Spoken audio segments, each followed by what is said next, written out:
Ready? She suddenly vanishes from the hula hoop enclosure without a single hint of teleportation magic like they suspected, followed by a crack where she was. Here's round 2. Time suddenly appears in front of Emily and elbows her straight in the face, immediately following it up with building up the fog as she prepared to hard kick her abdomen enough to make her spit blood from her mouth. Then, she used the opening caused by her forced reaction to force close her jaw, use the rescued fog to make Emily choke, before finally landing a palm blow on her, forcing her to collapse on the ground. Julie screams in terror, as Emily gets brutally knocked out. Ohno manages to make it on foot to the landfill, just as this was happening, hearing Emily scream out in pain. Angered, she goes running straight for the entryway, but is put onto the ground by a scabbard tapping her. Now then, that's not very nice to go interrupting another person's fight.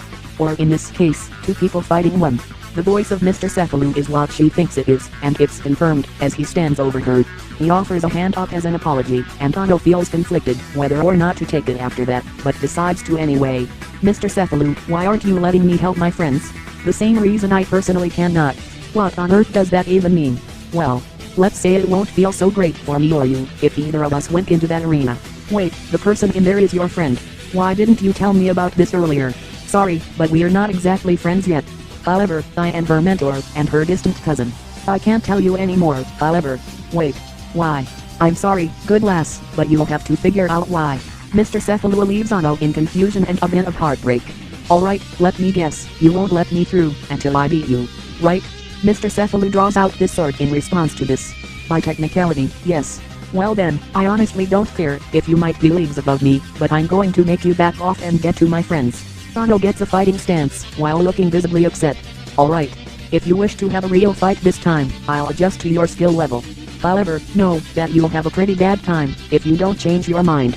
You know, I don't mind getting hurt for what I believe in. I agree, but don't blame me for this, alright? He readies his fighting before saying one last sentence, before he counts down the fight. By the way, my name is Solomon. Thought you'd like to know before, well, this unfortunate event. They both remain completely still, though, as Ohno inspects her soon-to-be opponent, he seems very visibly upset as well. This fight is not what any of them wanted, but it has to take place. Otherwise, someone will die. Everything is silent, both of them taking in the breeze of the air, and the violence happening inside, waiting for the other to move, but all of a sudden, someone comes back from behind the arena. Sorry I'm so late. I had to drink up after taking all this time in advance to set this up. A pink-haired girl hops and skips towards the middle of them. She seemed to be from the same university as them as well, but not once does Ohno remember seeing her. Oh. Number 10. Glad you're here. You see, someone who's trying to interfere in I.T.D.O. Business is being awfully transparent about it. Solomon says to the pink-haired girl. And let me guess, you're trying to keep that little sweetheart out? You know, I'm 2 years younger than you and yet I knew that this would happen. She sighs a little, then resumes smiling.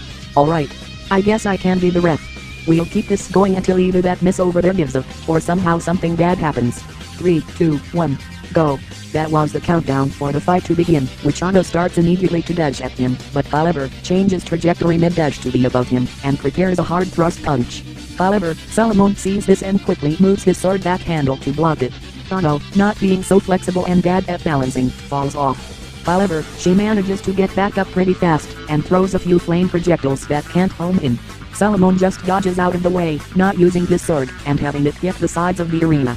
He then goes straight for Ohno and starts using his swordsmanship to attempt to cut Ohno, but, to her own surprise, she keeps dodging them all. That's weird. Did she somehow have the instinct to do that? No, that's impossible. He then backs off, and Ohno takes the opportunity to throw some more fireballs, but, as they get close, Solomon spins his swords extremely fast, catching all of the flame, and then slashing it fast enough to provide enough friction to make a flame slash out of it. Then she connects directly to the slash, begins riding it, and manages to redirect it towards him, and jumps off, before she gets in slashing range. But, however, he merely uses his sword, as a pole to jump from to completely avoid it. He then pulls a small thread to make his sword come back to him, and attempts to slice Ohno to pieces. She dodges, and it's very visible that slash was strong enough to cut through solid concrete upon contact. He continues this assault, only missing by a few hairs, but he accidentally steps on a landing she placed, while she was dashing for the first time. A clear smile comes from his expression, as he is forced to retreat. So, how was that? Well, I can't see that you're no talentless hack, I am for sure. But then again, no one is, if they work at it hard enough. Always thought you'd say that, if someone else was watching. Now, I think I should probably go all out for this one. Immediately after she says this, she takes off her school uniform, other than her socks and shoes, to reveal that she's been wearing her swimsuit for fighting underneath. I hope you're not trying to flatter me, because, if so, that's a little dishonest and cheatish. Solomon says in an attempt to find out why she just dressed in public. Mr. Cephalou, that's her fighting outfit. Kinda made it a thing in university some days ago. Probably to distract men or something. What? No. That's not at all the reason. Ohno blushes incredibly hard at this, and starts to pout a little. Fine, if you won't take this serious moment very seriously, I'll have to show you why. Ohno dashes at high speed towards Solomon, trying to land an uppercut on him. He blocks this the same way he did before, but Ohno was planning for that. She has put a mind on her fist, and now it exploded, knocking him a little back and creating a bit of smoke between them.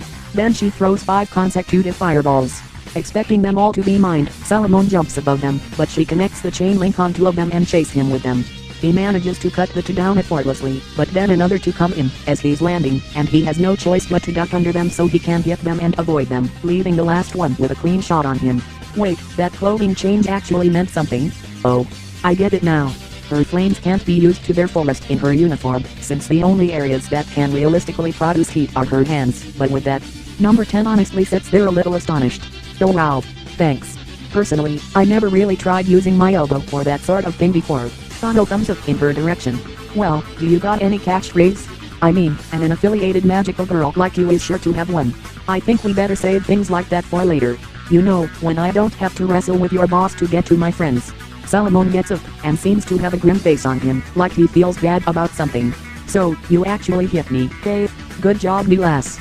But, well, you do realize that getting me will make me have to show you a bit more than you were expecting. Well, of course. I don't feel like ruining this fight. Ohno gets a tap on the shoulder from number 10. Oh yeah, no need to fret, your friends are doing pretty good. I mean, for such a serious and emotionally driven battle of theirs. I'm a little worried that Sama might get seriously injured. She breathes in, before smiling to Ohno. So don't worry about your friends and enjoy this. Then you can get back to them once they finish. Wow, you seem awfully nice, even for someone who's supposed to be against me. I mean, why would I ever want to betray one of my classmates, if I didn't have to? Ohno prepares 2 flame maces, crafted using 2 fireballs and a dual chain link each on her arms. She uses the first one to gain a height advantage, knowing that Solomon will instinctively blitz her. However, the bait doesn't work, and she manages to be in direct slashing range. She doesn't get cut, however, and only the wire holding one of the fireballs gets cut. Wasn't he saying he should get a little serious? If so, then why on earth hasn't he managed to land a single hit directly on me? Then, all of a sudden, he cleaves the ground and throws some decently sized rocks at Ohno with this sword. But, however, this hits. But the damage feels minuscule to how she imagined it. She then uses the spinning mace to make him play a game of jump rope, while the fireball from her other hand attempts to hit him, and he finally uses multiple slashes to take them down. He then blitzes Ohno again, but again, no direct contact. Only barely scraping the mark. Ohno attempts to flame punch him from that distance, but he falls back, feeling even worse. Yes, something feels extremely off. Tell me, Solomon said. Are you intentionally not hitting me? Well shit, you saw through my charade. They both just slightly nod, and Ohno feels even more upset than she was previously. She went into a fight she knew she'd have little to no chance of fighting, only to find that even when he's handicapped, he refuses to hurt her. That felt painful. I really didn't want to hurt you. Not at all. After all, you're obviously a decent human being. So, I made it look like you were dodging my blows. But why? Why didn't you even give me a uppercut? Because I have a sense of pride above that of my sense of honor. I don't hurt people I teach. For any reason. He turns back.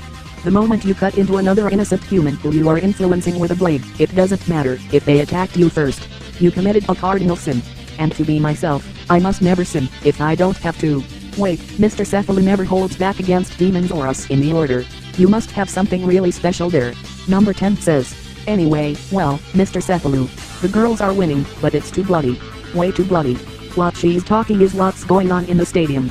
After a long fight, it seems like a very heavily bruised Julie and Emily on the verge of passing out finally figured out time. They both dash into her at once and attack her front and back. She tries to activate the fog, but her slight impulsive hand gesture gives it away, and results in her getting kicked in the face, which results in a massive tunneling, where Haim spews blood from her mouth and her fists pouring down her mouth.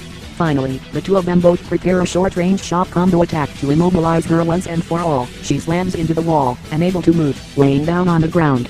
She seems to still be struggling to get back up, but her body just simply can't anymore.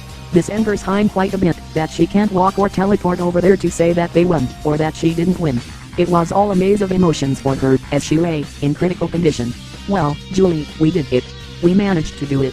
Without killing her. Emily coughs out blood, as she speaks. Shit, Emily, we need to get you to the hospital. All of a sudden, Ohno comes running in, as they are having this moment, calling out both their names. She eventually stops and notices how badly Emily was hurt in that fight. Miss Ichino, you are aware that, if you heal her in this arena, I have to also join in this conflict between them? Salomon says. Wait, we've been through this. The fight is over. My friend is dying, as we speak. And so is my cousin. Number 10, get the fusion magic ready. Number 10 runs in as well, and immediately objects to this decision. But with her in such critical condition, and that she doesn't like you one bit, it could cause disastrous results. If it's helping a comrade, I am ready to subject myself to any kind of evil that comes from that magic. He turns to the Love Scout team before saying, of course, I will have to, if you don't call it a victory and leave. Ohno, too angry to really even hear about Salomon's threats, and seeing Julie so hurt by Emily's condition, she heals Emily to the point where her only injuries are the bruises she took early in the fight. Then, considering the battle won, Emily stops Ohno and Julie from leaving right away and walks towards Haim. Actually, she even asks Ohno to come with her.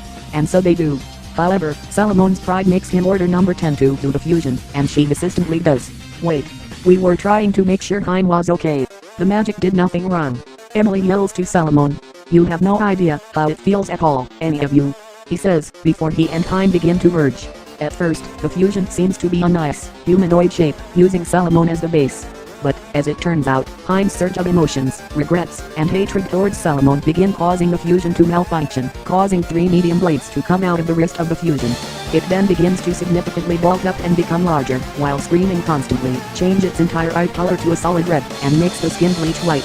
Finally, 2 bits of natural bone armor come out of his shoulder joints and makes deformed quadrants, with his hair color being garbles of blue and pinks with no consistency. The entire top layer of Salomon and Haim's fusion clothes rip off. When it finishes forming, or rather, deforming, a hulking evolution of a human forms, standing twice as tall as Emily, and with much more Massachusetts. Now, you shall pay what you have done to us tenfold. It seems to say in both Salomon's and Haim's voices, but much deeper.